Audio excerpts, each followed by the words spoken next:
দেশের জন্য যদি প্রয়োজন হয় তবে পিনাকি, ইলিয়াস, কনক একসঙ্গে দেশে ফিরবেন বলে জানিয়েছেন অনলাইন অ্যাক্টিভিস্ট ও ইউটিউবার পিনাকি ভট্টাচার্য। আজ শুক্রবার বাংলাদেশ সময় সোয়া 11টার দিকে এক ফেসবুক পোস্টে এই কথা জানান তিনি।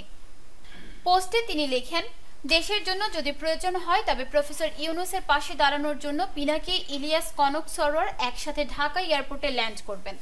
প্রসঙ্গত, বাংলাদেশের রাজনৈতিক অঙ্গনে খুব দ্রুততার সাথে একের পর এক ঘটনা ঘটছে। এই ঘটনা প্রবাহে সর্বশেষ সংযোজন, অন্তর্বর্তী সরকারের প্রধান উপদেষ্টা অধ্যাপক ডক্টর মোহাম্মদ ইউনূস পদত্যাগের কথা ভাবছেন। এর মধ্যে নতুন সংযোজন, প্রফেসর ইউনূসকে ঘিরে রেখেছে একটি অশুভ চক্র। এই চক্রে রয়েছে 7 জন, ভেতরে 4, বাইরে 3। এরা সবাই সুশিক্ষিত, কিন্তু চরম দক্ষিণপন্থী রাজনীতির সঙ্গে তাদের প্রচন্ড ঝোঁক রয়েছে। এই চক্রটি চায় না নির্বাচনের দিকে দেশ এগিয়ে যাক। তাদের মতলব অন্য, তারা প্রফেসর ইউনূসকে জনবিচ্ছিন্ন করতে চায়।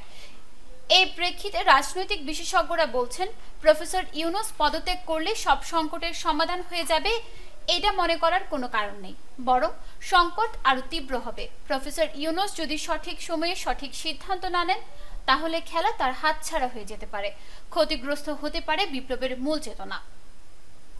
এছাড়া একটি অসমর্থিত সূত্রে জানা গেছে, এমন পরিস্থিতি মোকাবেলায় ইতোমধ্যে একটি জাতীয় সরকার গঠনের দৌড়ঝাঁপ শুরু হয়েছে। নিউজ ডেস্ক, দৈনিক পূর্বকোণ।